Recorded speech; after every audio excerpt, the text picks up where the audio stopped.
Hey guys, Pitmouse here. I'm here with the doc. John, And good to see you, man. okay, this show is going to be epic. The last one wasn't because I Did you throw up before or after our last show? threw up like right after the show. I started feeling nauseous, and then it's like I just didn't feel right. And then I just stood up. I went into the office. I just sat there. You didn't look good when I left. Oh my god! I just puked so much in the.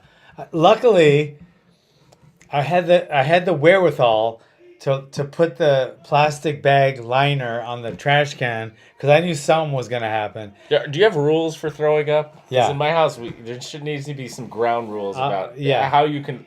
It's vomiting etiquette. First of all, Is there vomiting etiquette in your house? if you got one more step to make it to the toilet, don't fucking puke in the sink. Oh, that's the worst. Rude. That's rude, and it's terrible. Puking in the sink.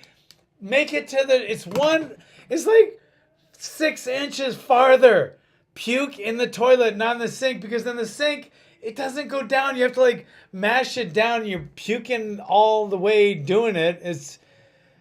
Puke in a garbage can. If you puke in the sink, okay, you got to clean it up yourself.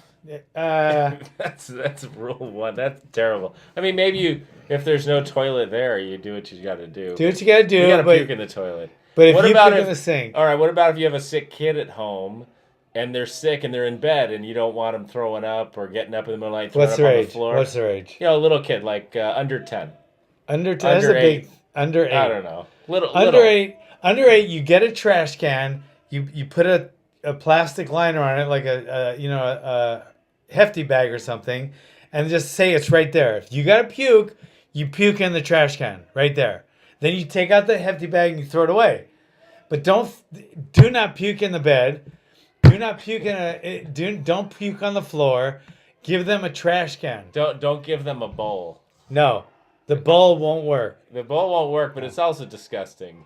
Because when you put the bowl back in your cabinet, Yeah. then you got company. It's got to be in the trash can, but line it first. But yeah, well, when raising kids, you'll see, the puking thing. Yeah. They're all different. Yeah, this kid was 19. Who are we talking about? We're talking about Tanner who puked in the sink, and there was a trash can. There was the actual toilet right there, and the sink is like 6 inches from it. He said he couldn't make it to the toilet, so he puked in the sink. It was all you had to do. He just had to shift his face this much more, and it would have gone into the toilet. But he chose to puke in the sink, so his mom had to be like, while she was dry heaving, she tried to get it down. Not on Mother's Day, I hope. No, it wasn't on Mother's Day. Good. Well, at least there's that. But it was a kid. I mean, it was her kid. Even though he's 19, he should have known how to puke. But hopefully he knows better now. That's good. It's a life lesson. He's got some puking rules at the Hackelman house. I think everyone needs those. Yeah, I think so. Anyway, let's see. Yeah, so you didn't feel good. You didn't look good when I left. So I'm glad you feel better. Yeah. So you're back. John's back. I'm back. I feel better. I hopefully I perform better. I've had to say that to my wife more than once. Next time. There's always next time. But I hope I perform better this time. I just I feel great. So we're gonna talk about some really good fights. And so yeah, we had UFC 237. 237. So I got a text from my 20-year-old daughter, who says to me, "Hey, there's fights this weekend. Is John gonna come over and watch the fights?" And I'm like, what planet am I on? This is not a usual comment that I would hear from my 20-year-old. She doesn't want to watch the fights. No offense. She doesn't usually ask when you're coming over. So I was like, what's going on? So she's doing a project about gender in sports and wanted to interview John about women versus men fighting in the UFC. I thought it was pretty good. I saw her list of questions she asked you. She had some good questions. She did. So women versus, so maybe we'll see some results of that. She had some good questions, like, do women get paid the same as men? Yes, they do. Do women get treated as well as men? Yes, they do. Are women equal to men? I don't know. When they fight, when there's a weight class and not a gender attached to it, then there'll be equality. But not before, not after, that's when it'll happen. And that's what she asked me, and she agreed. She said, yeah, she wouldn't want to fight a guy, and So I asked her if you're not gonna do the exact same thing, do you want to get the exact same money? Do you think they deserve the exact same money? And in most jobs they don't, but in the UFC they do, and this is why I don't think there's equality in performance. That's not even put right. There's equality in if they bring in the money like Ronda Rousey did, they deserve to make the money. If they can make the UFC as much as a guy, they deserve to make as much as a guy. But I say they're not equal. Maybe they're better. Maybe they're not equal. But unless there's a genderless, and it's just a 135-pound class, 125-pound class, if there's a gender attached to it, then there'll never be equality. Why? Why? Maybe they're better. Yeah, maybe. So maybe it's the guys that aren't. But so you don't agree medically that there's a physiologic difference between men and women at the same weight? I do. They're I do. But unless a woman can get in there with a guy and kick their ass, they're not equal. If a woman wants to be a fireman, but she can't go up the stairs and pull a 250-pound man out of the burning building as well as a guy can, then she's not equal and she shouldn't get paid the same. I mean, why would they get paid the same if they can't do the exact same job or do that same job as well? What can a male firefighter that do or can't do that a female can? There'd be, I think the list would be zero. But then you say, what could a female firefighter do not do that a male could?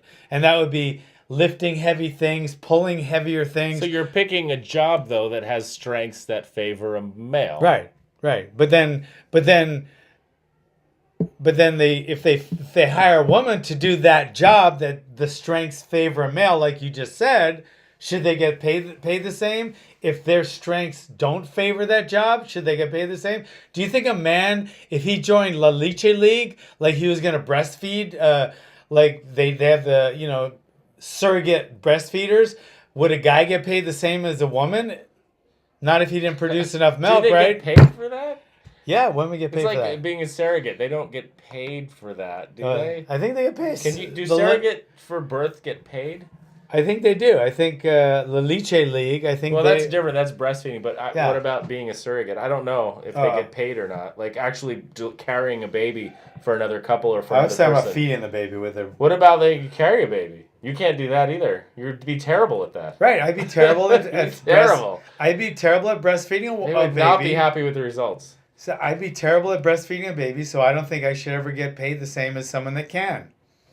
Okay, but going back, we got totally off track. Going back to fighters, if you take two 135-pound fighters, one's male, one's female, you say because their techniques are both technically sound, they can be trained as well. You're saying the physiologic difference in muscle mass at that weight makes no difference? No, I do. That's why I think until that muscle mass or whatever difference it is nullified, then the men will always be better than the women. And once a woman can step up and for however reason, maybe they have more testosterone, so the male's stronger, but maybe women, get to after enough, trying to get there, they overcome the strength with like other things. Maybe they have more speed, technique, maybe they do better submissions, so maybe they could actually beat guys. But until they can beat the guys at their weight class, they'll never be equal. I think they deserve to get paid as much if they bring in as much money like Ronda did for a while. But if they can't beat the guy, they'll never be equality if the men will always be above them. No, it's total equality if they can make the same amount of money and be the top draw and the main event on the pay-per-view.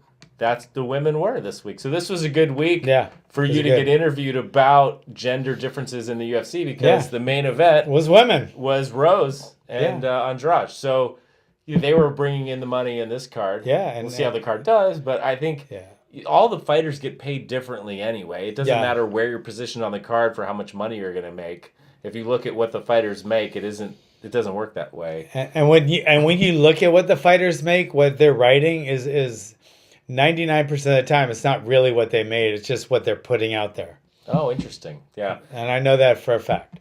Well, yeah. So, but that's an interesting point. Like, I did see what fighters got paid on Glover's last card, and he was the highest paid by far. But it's interesting to see if those numbers are those real numbers. Yeah, and he wasn't the main event. No. So anyway, good fights. So John comes over. He came over to have dinner and watch the fights, and he didn't get to sit down. He immediately started getting interviewed, like in another room. Sorry, John. You were a good sport. Your daughter, man, she's really sharp. I love talking to her. She had a little guy with her, and he was like her assistant or something. But they were partners in this project. Oh, really? They're going to publish something on YouTube, so I'll let you see it. Oh, I gotta see this. Yeah, they were. It was interesting. It was interesting to hear a college age, especially in this day and age. So I put it to the guy, because in this day and age, college, you got to be so politically correct and so no gender, and they can't even use pronouns, and it's just crazy.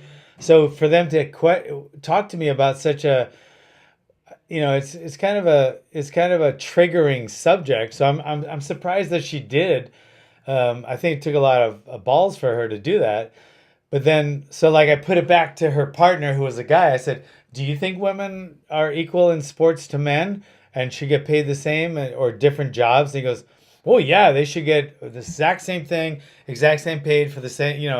I go, "Okay, what if there's a firefighter and you're in a burning building and you need somebody to save you because you're injured and you can't help yourself and you have a family there, and would you rather a 125-pound woman make it up those stairs to carry you guys down and she can't even lift one of you, or would you rather have a 200-pound guy who could carry you all down? Number one, who would you rather have? And do you think they should both get paid the same wage for that job?" And he goes, "They definitely shouldn't get paid if she can't carry us down." So hopefully he doesn't get in trouble at school for that one.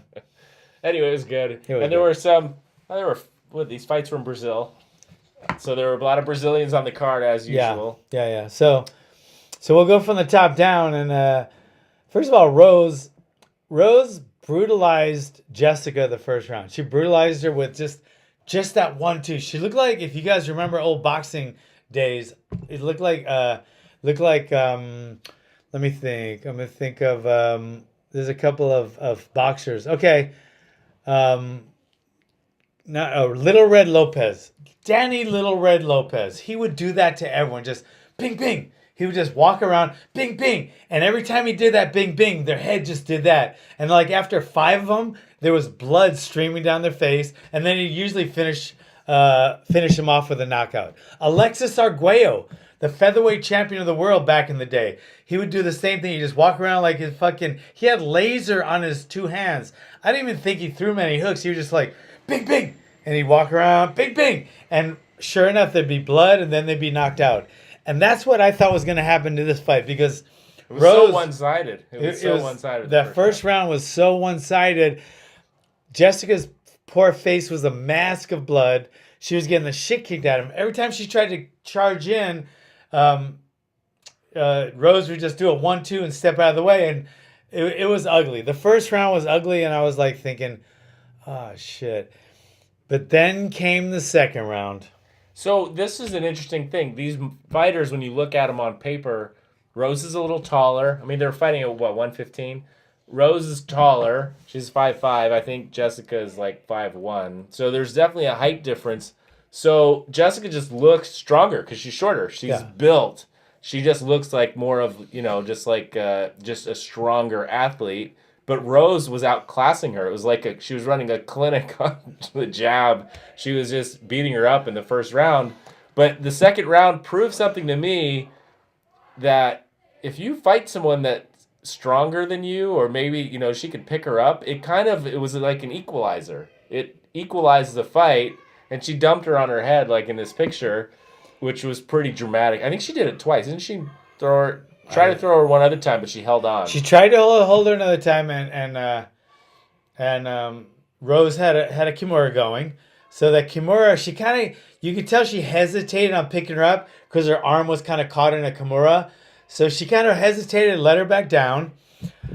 But the second time she did it, Rose had the Kimura, but this time Jessica powered through it, and Rose didn't let go of the Kimura. By the time she was already up there, she should have let go. And she got slammed right on her head. It tweaked her neck, and she got knocked out cold. It looked like she almost broke her neck. And then all of a sudden there's an outcry about that move, which isn't really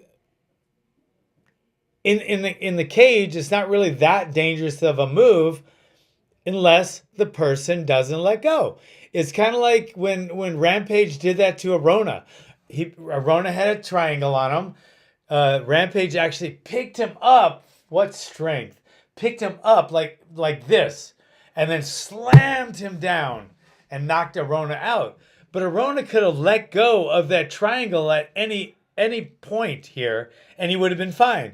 But they're trying to hold on to the submission, because a lot of times when people try to slam their way out of submissions, it sinks in the submission even tighter, and they get submitted anyway. Well, it didn't work out that way for Rose this time, and she didn't let go.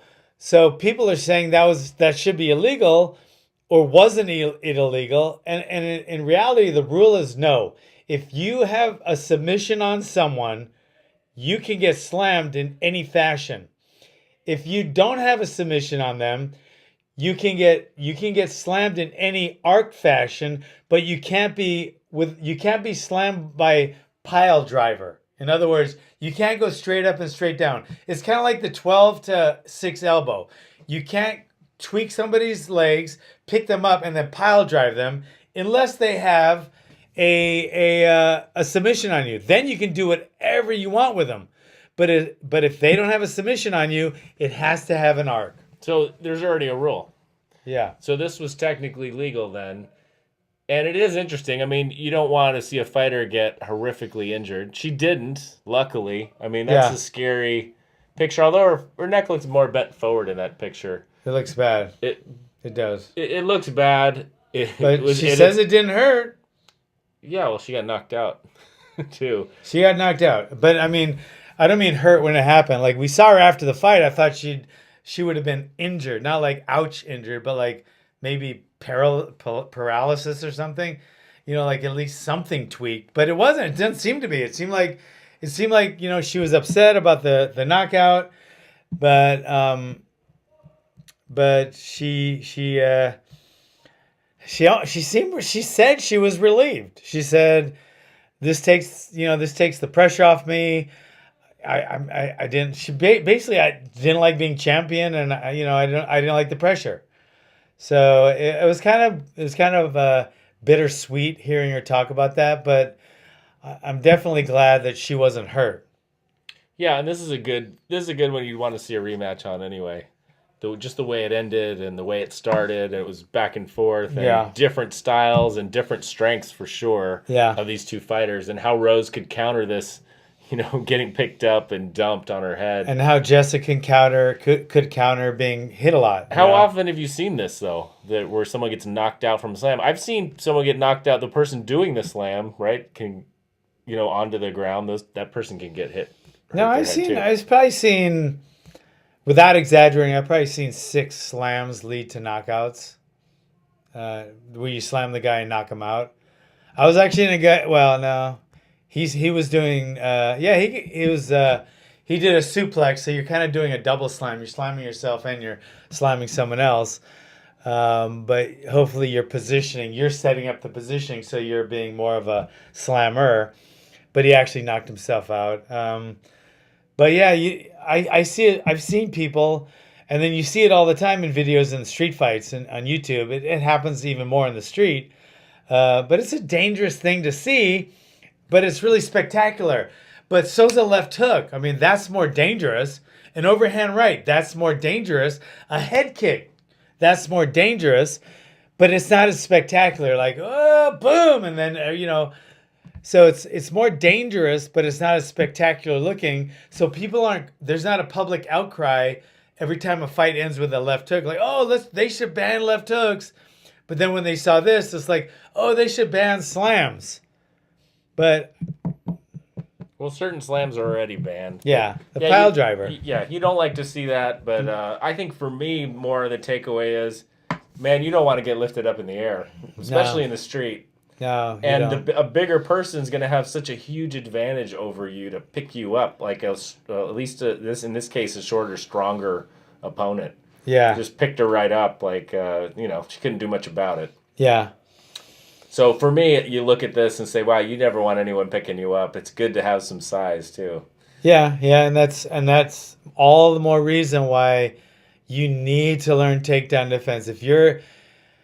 You need to learn take defense. If you're training at a martial art and you're not learning takedown defense, they're ripping you off. Well, I'm what telling you. about, like, for me, I'm bigger, but for when you're training students in martial arts and self-defense and they're small, do you teach them anything different?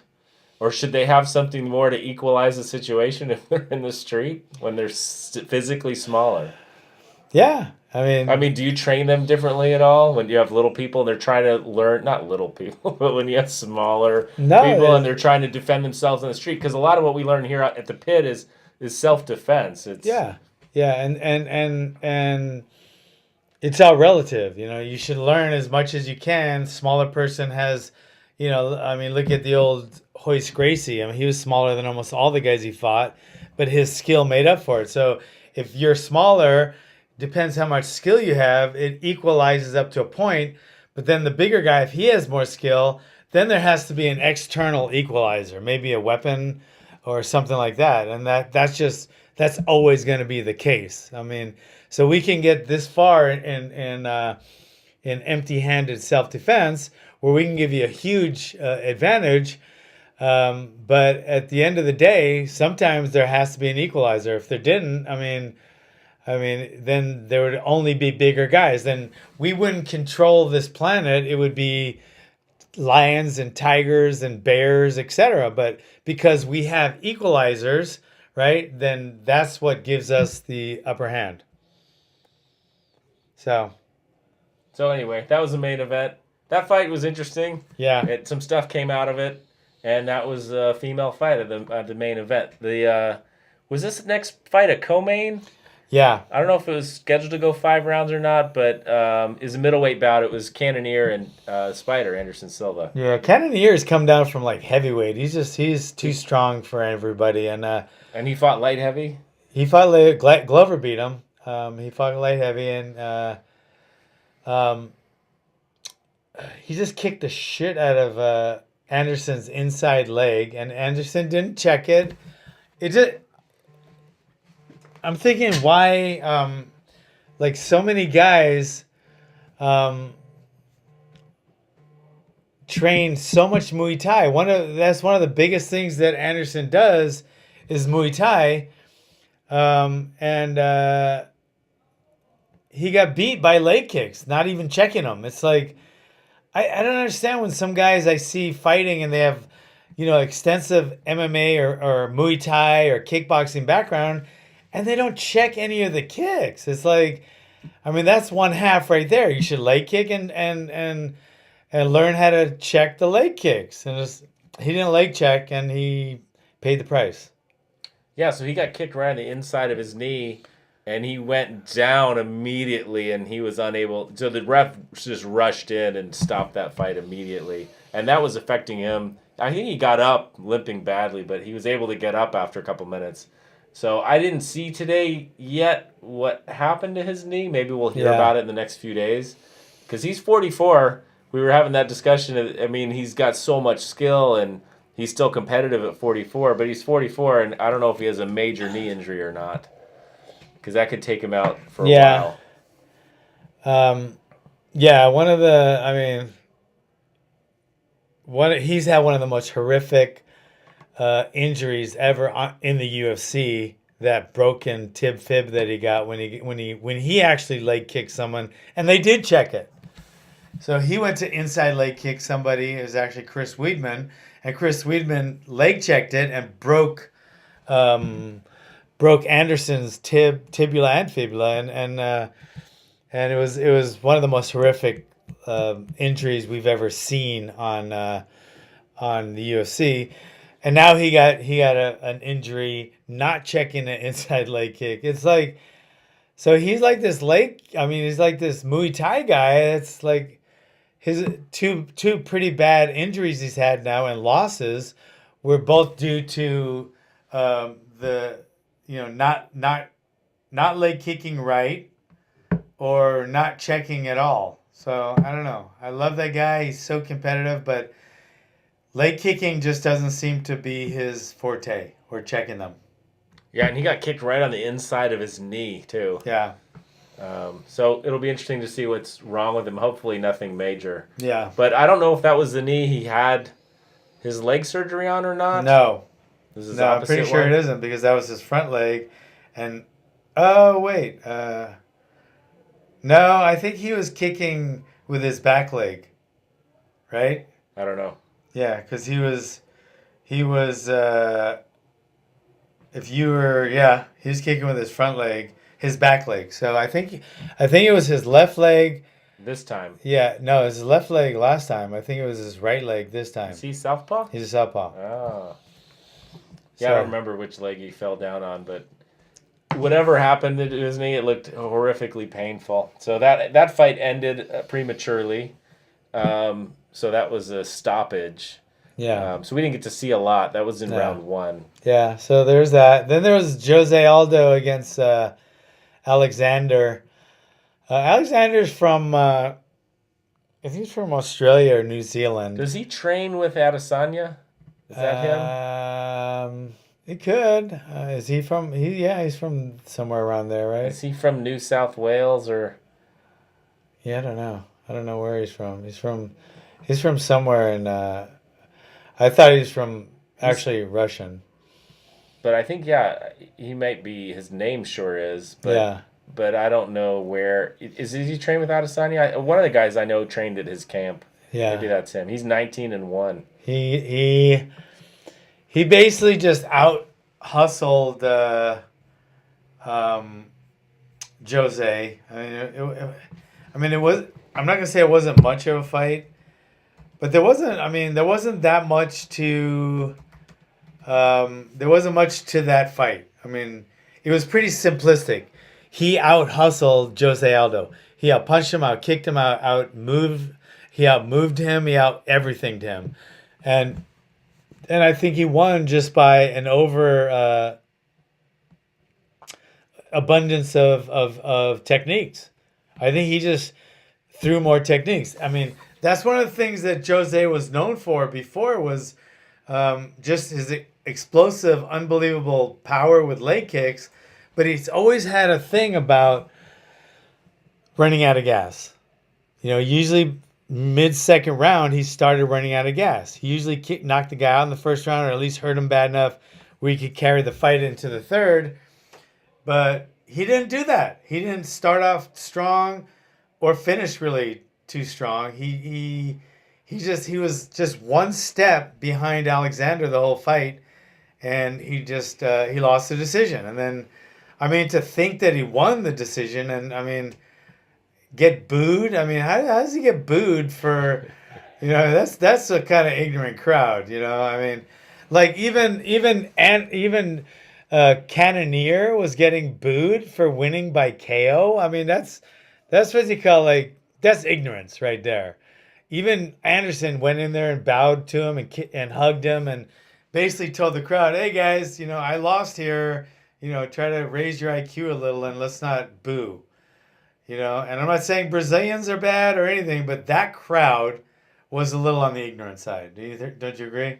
Yeah, you hate to see him booing the fighter who came to their country and won. Yeah, and he won. Maybe boo him when he's coming out and mess with him. I could see if they were, yeah, that's one thing. Or even someone like Colby Covington who comes out and insults you.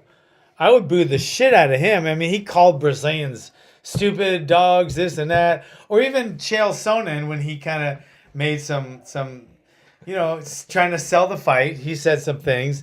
But Cannonier didn't. So to boo him is just ignorance. What would be the reason for booing Cannonier? Were they booing Volkanovski too? I don't remember. Yeah, they were. Not as bad for some reason. Maybe because no, I don't know why. Because they're both idols. I was gonna say because maybe Jose Aldo isn't such a big idol like Anderson Silva, but he's a huge Brazil idol. I don't know. I don't know why would they would boo. I mean, it's just if that was that close of a fight, if it was a lot closer, I could see some booing. But okay, like when we were in Australia, and they booed Court McGee when he came out because he fought Nick Ring. I can see some of that, but then it was a good fight, but it was clear to the fans that Court McGee won, so they booed the decision, which was they gave Nick Ring, their guy, the decision, and the crowd booed. So it was kind of it was kind of bittersweet, and it's sad that he lost the decision. But when your own hometown is booing the decision, it kind of says that maybe it didn't go the way that the judges said. The only other thing from the Jose Aldo fight was his corner was telling him he was winning or something. Again, we talked about this last week too, about kind of what the corners tell their fighters, and is it psychological? Do they tell them what they need to hear so they put on the performance they need to put on in the third round? Or do telling Jose that it's split or he's up 2 rounds? I don't think anyone told him he was up 2 rounds, but I think they said it was split, right? At least. Yeah. So I mean, what I would do in that situation is I'm going to be honest. I'm not going to say you're losing the fight. I'm not going to say that, but I'm going to be completely honest. You need to knock him out to win. You need to knock him out or submit him to win. And there's no negative there. It's only a positive. So I'm not saying you're losing the fight. I'm not putting the L word there, right? But I'm telling you what you have to do. Okay, I might give you a tip here. Lead with your left hook. Counter with your left hook. Set up a takedown and finish him on the ground. I might give very simple instructions, but I will say if you're in my corner and I'm saying you need to finish him this round to win, you need to finish him. And that gives them inspiration. It motivates them to do it. But you're not saying you're losing. You lost these 2 rounds because they don't need to hear that. Yeah, I could see that. See, I'm like a sports psychologist. I'm like a guru when it comes to martial arts. I am. Well, it is interesting because I think, like I was saying last week, they're in the corner. It seems like they're in the corner more. They're listening to what they're getting told more, and then they're kind of critiquing it too. Like the commentators are critiquing it a little bit. They argued. Yeah, the commentators on these fights. Yeah, I agree with you. I don't like that. I think it was John Anik, who I love. Like, he's just unbelievable, and I love Dominic and I love DC, and I usually love them together, but I don't like when they argue at all. I don't like when they dispute things or argue.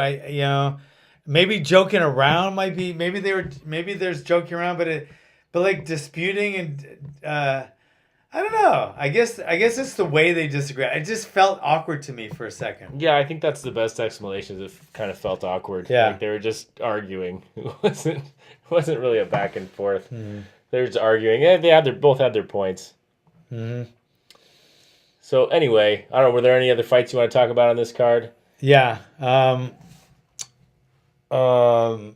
Alves fought a guy named Loriano.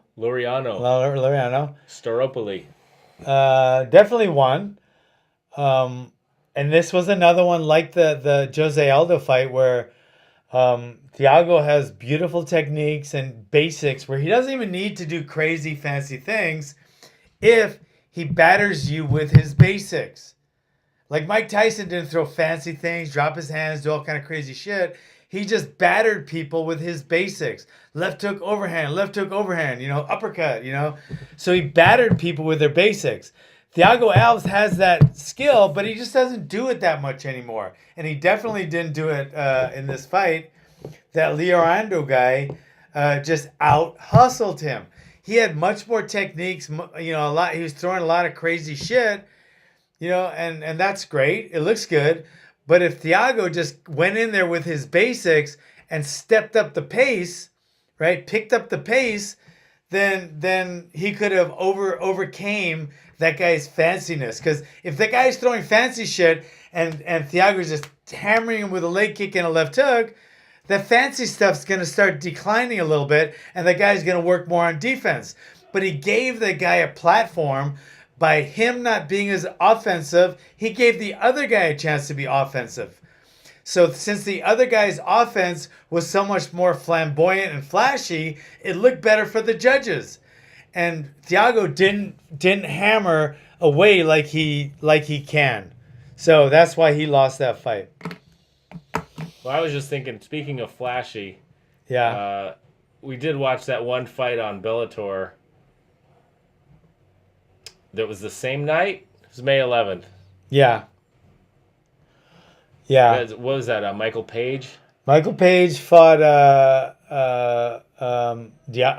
Douglas Lima. Lima. So if you watch Michael Page's like highlight reel, he's like the super showy, showboaty, karate looking. Yeah, fancy. he's got the different style, and he dances, and he does a lot of this super showboating stuff, which I think turns some people off, but a lot of people like it.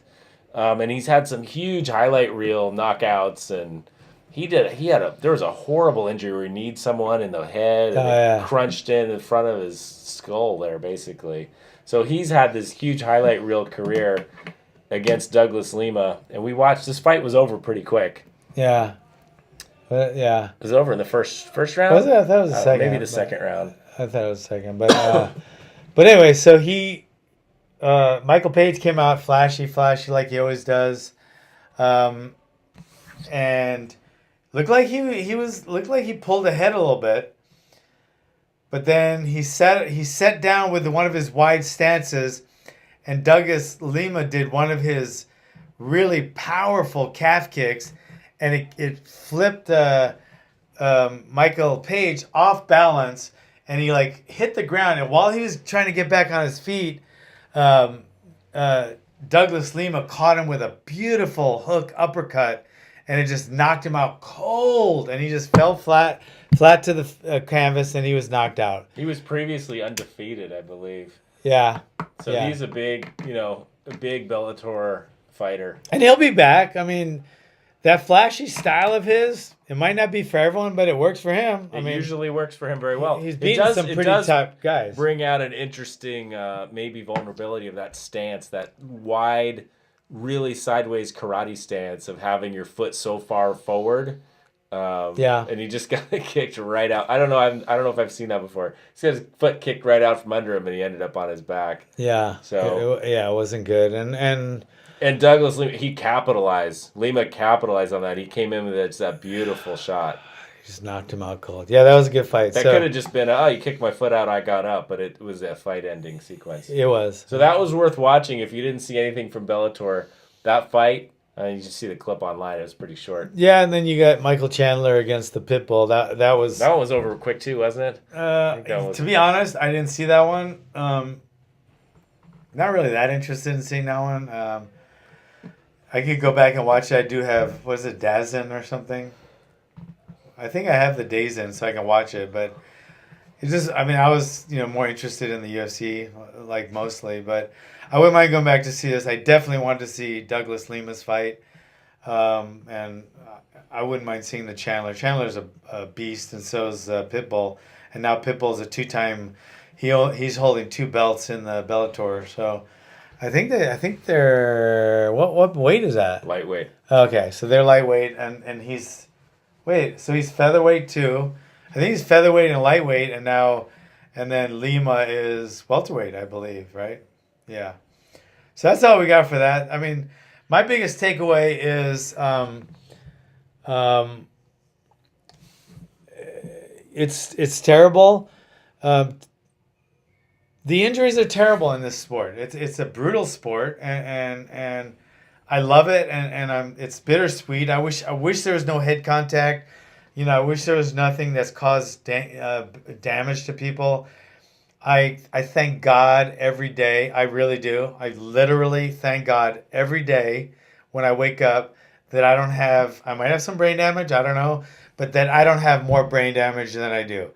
I thank God every day that I don't have more physical injuries. I hardly have any physical injuries. I got maybe a little tennis elbow like a fucking bitch. But I mean everything else, my shoulder might hurt a little, but I feel like I'm so fucking lucky. I thank God every day. But it could be there's so many bad things that could have happened throughout my career. And the worst being brain injuries. And I just thank God I've been hit so much. I've been KO'd in sparring. I've had so many concussions, you know. It's like, so when I watch that, it's like it scares me. And it makes me, people that know me know that I get actually physically stressed out, and I get emotionally, I have actually panic attacks when some of my fighters fight sometimes. I get panic attacks when they get hurt. I almost broke down in in Glover's last fight because he got hurt so bad in the first round, and it stressed me out. When the fight was over, I was so upset, and my wife always knows this, so she always finds me wherever I am after the fight, and she'll just hug me, and she knows how stressed out I get. But I'm so lucky. Like the slam, that slam looks so spectacular and dangerous that happened to Rose. But guys, you got to realize it's the same thing. Every punch or kick that lands, it's the same thing. It could cause brain damage. So even though there's spectacular moves that don't get all like knee-jerk fucking reaction, like, oh, she got slammed, let's outlaw slams, let's make them, illegal to do. That's what they did with a 12-6 elbow, and it was one of the dumbest rules ever made. Just the simple punch in the face all the time. That's what's causing the brain damage. A left hook, a right hand, an overhand. Are you gonna make those illegal too? Probably not. So it's just people jump on these bandwagons. Like people get shot like fucking, however many, 10,000 a year, they get shot every year. 10,000 people with guns. But then if the gun looks a little scarier, people have shit fits, and they all of a sudden they march in the street and they go nuts.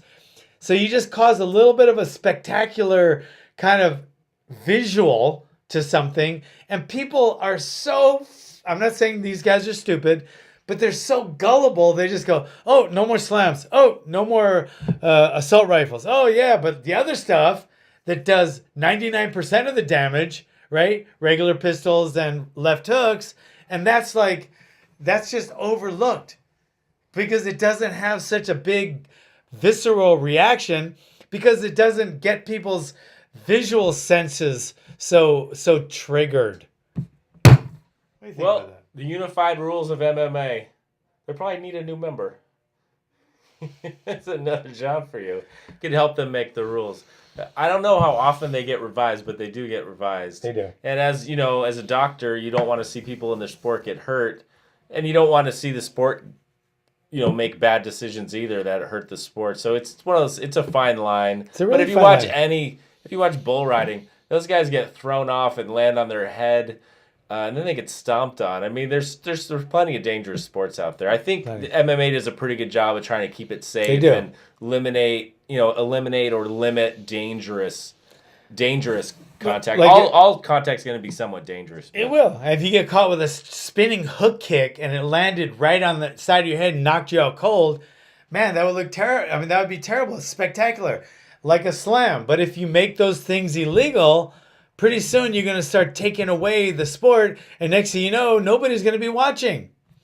Like football. I mean, people are going to smash into each other in football all day long, right? So you can't change that. The interesting thing in football is they have changed some of the open field hits where they full on run and tackle someone and make just a horrific hit. Those are fouls now. Oh, yeah. So it is interesting that the rules do change. It's, what we accept for injuries changes. This was a spectacular thing. Luckily, Rose looks like she's probably fine. So, but remember this, guys, and this is why you need to practice takedown defense. You're protecting your family on the street. Some guy picks you up and slams you like that again on the concrete. You are either dead or you're going to be comatose, drooling for the rest of your life. Yeah, don't get picked up. Learn takedown defense. All right, guys? All right, John, until next week. Thanks for coming.